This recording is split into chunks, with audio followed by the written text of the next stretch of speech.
Hey there, it's Kristen, and I want to talk to you about emails today. Too often, we as leaders neglect email management. We don't practice it ourselves, and we don't teach our teams how to leverage this critical business tool. I mean, it's email, right? Sometimes it feels so basic that we don't feel like there's anything to say. But really, the average worker gets about 120 emails per day. That's questions from stakeholders, requests from superiors, and updates on critical projects. Poor email management can lead to project delays. We've all been in a meeting where somebody said something like, "Oh, I'm so sorry. I didn't know that you needed that by today. That email must have been buried in my inbox." It can also lead to decreased trust. You don't want you or your team to get a reputation for being unresponsive or difficult to get a hold of. People need to feel heard and understood, even over email. And lastly, poor email management can lead to a constant state of anxiety. That feeling that plagues you that, man, there's something I feel like I missed, or there's something else that I should be doing. Ultimately, all of these things lead to lower productivity for you, your team, and the business. So it's worth talking about. We've all seen this meme before, right? It somehow gives us the idea that there are just two types of people in the world. Those who have their crap together, and then the rest of us. Or those who are super organized, and the people who will never be that organized. Most of y'all might assume that I'm in the organized camp. But if you told my family that, they would laugh out loud. For most of my life, they nicknamed me Pigpen. Yeah, that's right, after the fictional cartoon character in the Peanuts gang, the one with the dust cloud, because that's how organized I was. Living with me has also been affectionately compared to boarding with a drunk troll. Awesome. So I ask you, is it possible to have a consistently clean inbox, even if you're not naturally the most organized person? Also, can you receive an overwhelming number of emails a day and still work productively with a clear mind and a relaxed, positive sense of control? My answer is yes. And in this video, I'm going to share with you my secret sauce to stress-free email management. Many of the principles discussed in this video come from David Allen's book, Getting Things Done, The Art of Stress-Free Productivity. If you're struggling to stay on top of your to-dos, even outside of email, I highly recommend that you pick up a copy. And if you're old school, you could actually go to the store, support your local bookstore, and get a hard copy. Hard copies for life. Anyways, first up, I'm going to lay out the 4 folders you need to take back your inbox. Next, we're going to discuss how to manage those folders, and then we're going to wrap things up with some practical tips on getting started. There are only 4 folders that you need for successful email management: Clarify, Incubate, Reference, and Archive. Unlike other parts of your workflow management, where you may have separate project trackers or to-do lists, your inbox exists as a self-contained intake system. It already captures all of your potential commitments. All you need to do is decide what actions, if any, to take. Then you organize those decisions in a simple system that allows you to reflect on the contents consistently enough to make it functional. Simple, right? I'm just kidding. Let's break that down.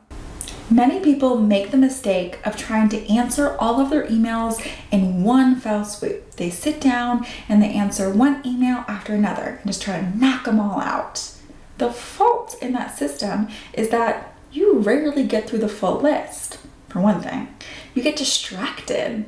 And the second part is your mind is not fully at ease because you're working with limited information. How many times have you started to respond to your emails, you ask a question, and then you realize about 10 emails later that the information you needed was already in your inbox? Whoops. A better approach where you can get into a state of relaxed control and genuinely feel like you're on top of your inbox is to not go through every email and answer it, but instead to do triage and to ask yourself, is this email actionable? Yes or no? If the answer is no, there are 3 possibilities. 1 is trash and you no longer need it. Go ahead and archive that. Number 2, no action is needed now, but something might need to be done later. Incubate it. Number 3, the email is potentially useful and might be needed for something later. Reference. I recommend archiving rather than deleting. Archiving gets emails out of your inbox, but still gives you access to the information if you need it. It's kind of like my hard no. This is not important. Bye. Your incubate folder acts like an old school tickler file, a place where you will come back to be reminded of something. The reference folder is for non-actionable items that you don't see an immediate need for, but you don't feel comfortable trashing it. You could archive them, but a reference folder accords them a slightly higher priority and visibility in your inbox, and therefore helps your mind relax, knowing that the information is easily accessible should you need it. For Google users, you know that to access your archived items, you actually have to go to Show All. And let me tell you, when you need to look up an email from so-and-so about that one thing with that one subject line that you don't remember, going through a reference folder rather than all of your emails is way easier. If an email is actionable, ask yourself what needs to be done and can I accomplish it in 2 minutes or less? If you can get it done in 120 seconds, just do it. Most of these one-step items will be confirmation type responses, replying back that you agree with a direction or thanking someone for doing something. Doing this can go a long way in building goodwill with your team and stakeholders. You'll leave them thinking, man, they are on top of it. So responsive. And after you complete your action, determine whether it makes sense to move the email to archive, incubate, or reference. If it would take more than 2 minutes to complete, move the email to incubate.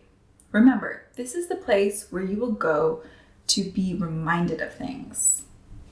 It will act as an external brain, a list of things that you, on some level, know that you need to take care of.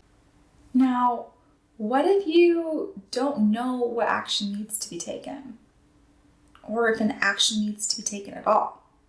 Maybe the email is confusing, or you're just way intimidated by the massive amount of information included in the email. Who has time for that? In that case, move the email to clarify.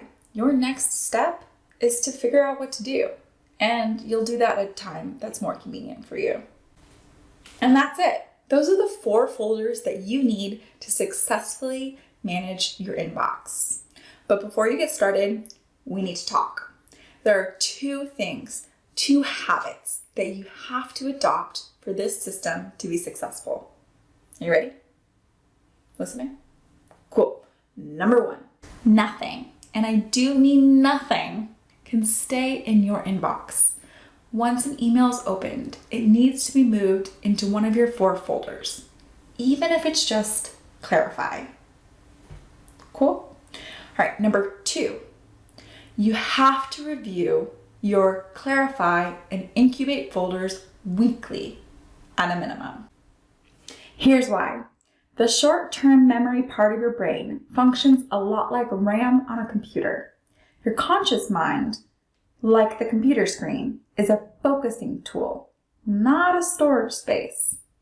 You can only think about 1 or 2 things at a time, but all your other incomplete thoughts are still being stored in your short-term memory. And as with RAM, there's a limited capacity of stuff that can be stored. Most people walk around totally overwhelmed and consequently distracted. For example, has your mind already wandered off to some other area that has nothing to do with this video? Probably, be honest.